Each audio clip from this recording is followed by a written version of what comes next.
Assalamualaikum warahmatullahi wabarakatuh. Perkenalkan, nama saya Mukhlisul Amal. Nomor induk mahasiswa 21201902777. Kelas TI 5B. Saya mahasiswa program studi Teknik Informatika semester 5 Universitas Nahdlatul Ulama Sunan Giri Bojonegoro. Di sini saya akan mempresentasikan ujian akhir saya pada mata kuliah Perancangan dan Analisis Algoritma 2. Untuk tugas yang pertama adalah program ramalan zodiak. Pada program ramalan zodiak ini saya menggunakan bahasa C++ dengan software Falcon C++. Kita beranjak ke software Falcon C++. Untuk yang pertama kita membuat header file stdio.h dan sonio.h.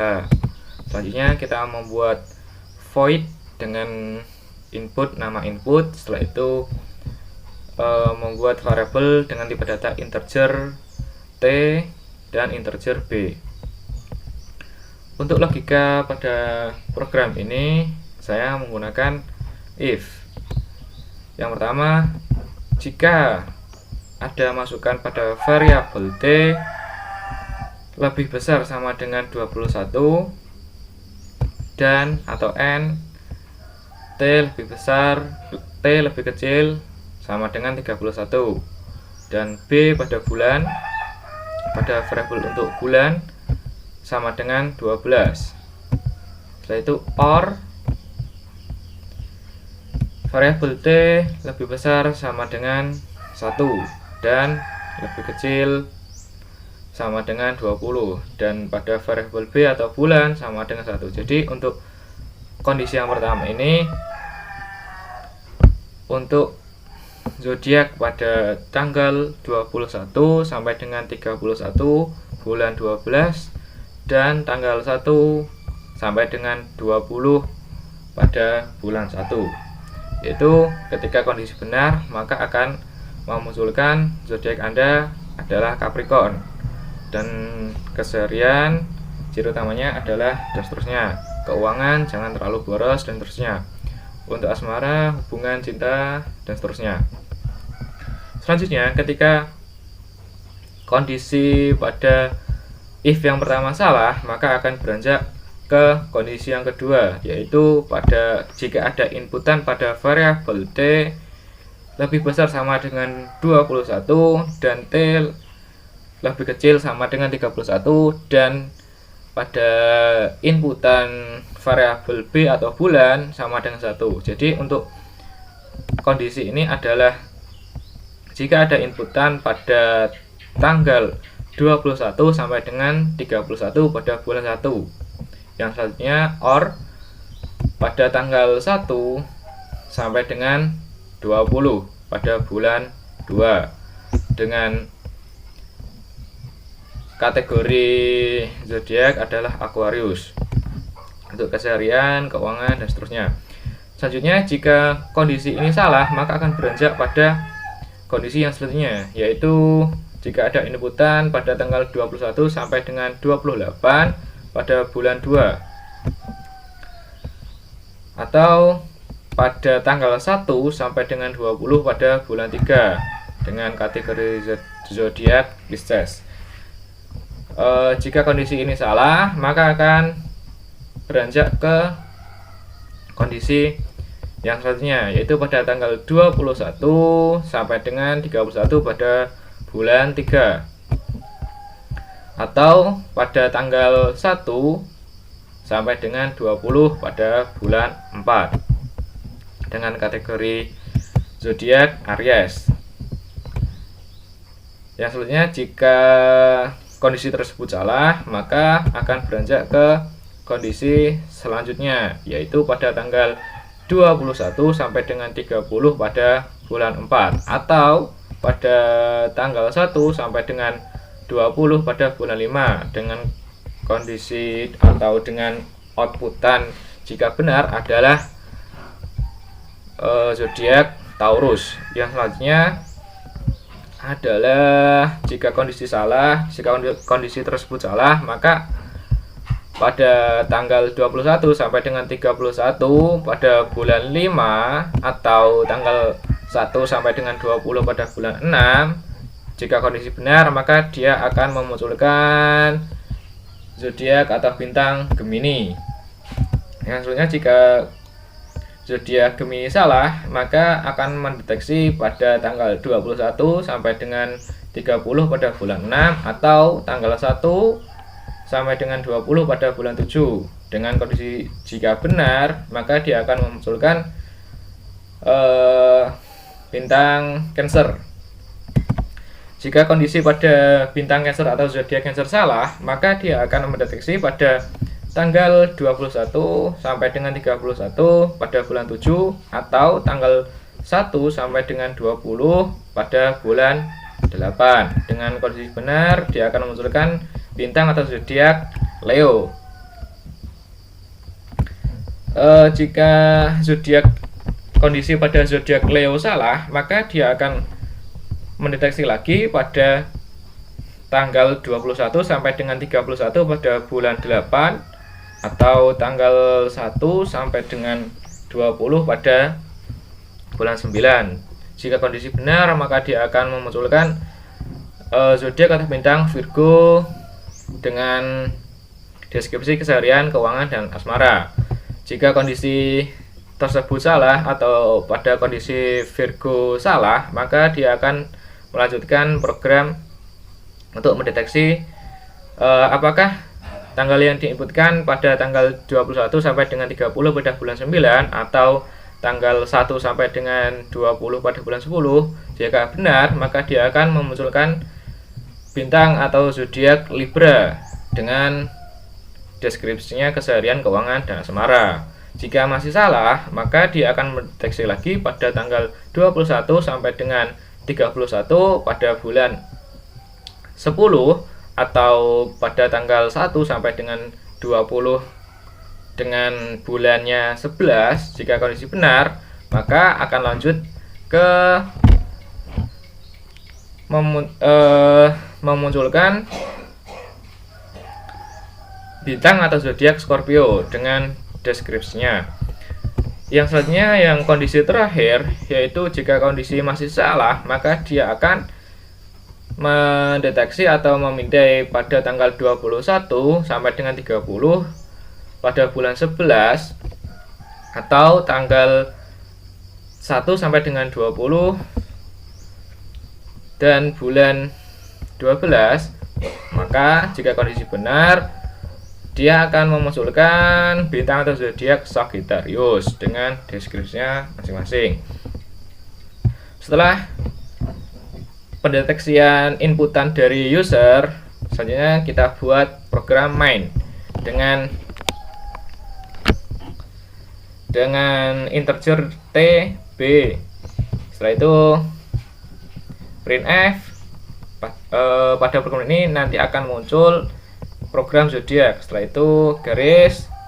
Nah, di sini akan ada inputan tanggal dan bulan lahir berupa angka. Yang selanjutnya kita buat lagi outputan tanggal lahir.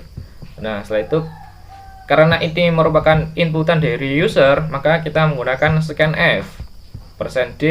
Karena tipe data yang kita gunakan adalah integer, maka untuk ini kita menggunakan %d. Setelah itu kita masukkan pada variabel t.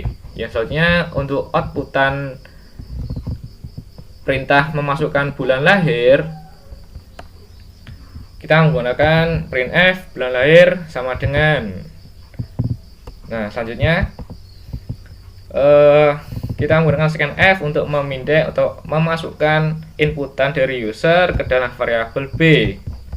Nah, cukup sampai di situ untuk program. Setelah itu coba kita jalankan, kita run.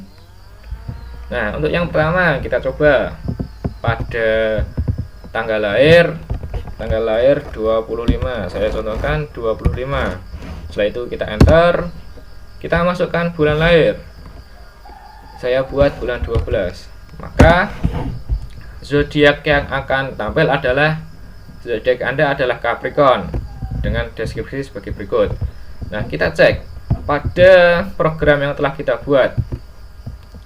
Untuk inputan tanggal 25 dan bulan 12, kita cek pada program yang telah kita buat, maka untuk kondisi tersebut akan masuk pada kondisi yang pertama, yaitu if T lebih besar sama dengan 21 sampai dengan 31. Karena inputan tanggal tadi adalah 25, maka dia akan masuk ke dalam kondisi ini pada bulan 12.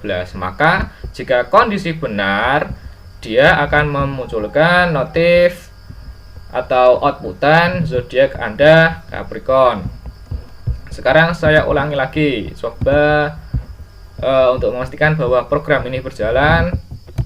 Kita coba contoh ini pada tanggal 21 sampai dengan 31 pada bulan 1.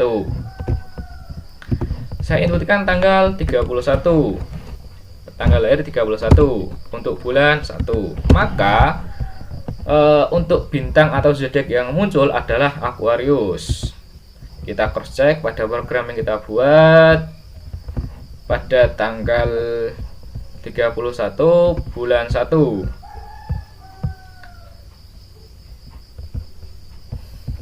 Nah, maka akan masuk pada kondisi if yang kedua, yaitu tanggal 31 bulan 1. Mengapa tidak masuk pada kondisi pertama? Karena inputan dari user adalah tanggal 31 pada bulan 1. Baik, selanjutnya kita lanjut ke soal nomor 2.1.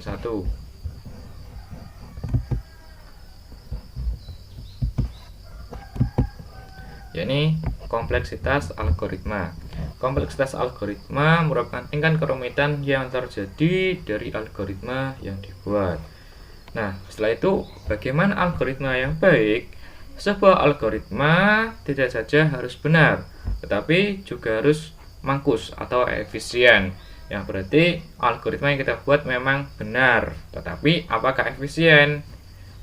Nah, yang menjadi pertanyaan, algoritma yang bagus adalah algoritma yang mangkus. Kemangkusan algoritma diukur dari berapa jumlah waktu dan ruang atau space memori yang dibutuhkan untuk menjalankan. Jadi algoritma bisa dikatakan efisien atau mangkus itu tergantung dari berapa jumlah waktu dan ruang yang dibutuhkan untuk menjalankan program yang kita buat. Yang selanjutnya, algoritma yang mangkus itu ialah algoritma yang meminimumkan kebutuhan ruang dan waktu. Jadi semakin sedikit kebutuhan waktu dan ruang untuk menjalankan program, itu adalah algoritma yang efisien atau mangkus. Nah, kemangkusan algoritma dapat digunakan untuk menilai algoritma yang terbaik. Semakin dia meminimumkan kebutuhan ruang dan waktu, berarti semakin baik atau efisien. Selanjutnya adalah soal nomor 2 pada poin 2, algoritma greedy. Algoritma greedy merupakan metode yang paling populer untuk memecahkan persoalan optimasi. Nah, persoalan optimasi itu apa? Persoalan optimasi adalah persoalan untuk mencari solusi optimum. Persoalan optimasi sendiri dibagi menjadi dua, yaitu maksimasi dan minimasi. Nah, maksimasi sendiri memiliki pengertian yakni optimasi produksi dengan menggunakan atau mengalokasikan input tertentu untuk mendapatkan keuntungan yang maksimal. Maksudnya untuk optimasi minimasi adalah optimasi produksi untuk menghasilkan tingkat output tertentu dengan menggunakan input biaya yang paling minimal. Nah, selanjutnya algoritma ini menggunakan pendekatan penyelesaian masalah-masalah dengan mencari nilai maksimum. Yang selanjutnya adalah algoritma prim. Pada soal nomor 3 poin ketiga, algoritma prim adalah sebuah algoritma dalam teori graf untuk mencari pohon rentang minimum untuk sebuah graf berbobot yang saling terhubung. Ditemukan pada 1930 oleh matematikawan Vogt. Jarnik, dan kemudian secara terpisah oleh computer scientist Robert J. Prim pada tahun 1957 dan ditemukan kembali oleh Dijkstra pada tahun 1959. Langkah-langkah algoritma Prim adalah untuk yang pertama, membuat pohon yang terdiri dari satu node atau node dipilih secara acak dari graf. Yang selanjutnya pada langkah yang kedua adalah buatlah sebuah himpunan yang berisi semua cabang graf. Untuk yang ketiga, langkah ketiga, loop sampai semua cabang di dalam himpunan menghubungkan dua node di pohon. Hapus dari himpunan satu cabang bobot yang terkecil yang menghubungkan satu node di pohon dengan satu cabang pohon. Biasanya hubungkan cabang tersebut. Sekian presentasi dari saya untuk memenuhi tugas atau UAS pada mata kuliah perancangan analisis dan algoritma 2. Apabila ada kurangnya saya mohon maaf. Sekian dan terima kasih.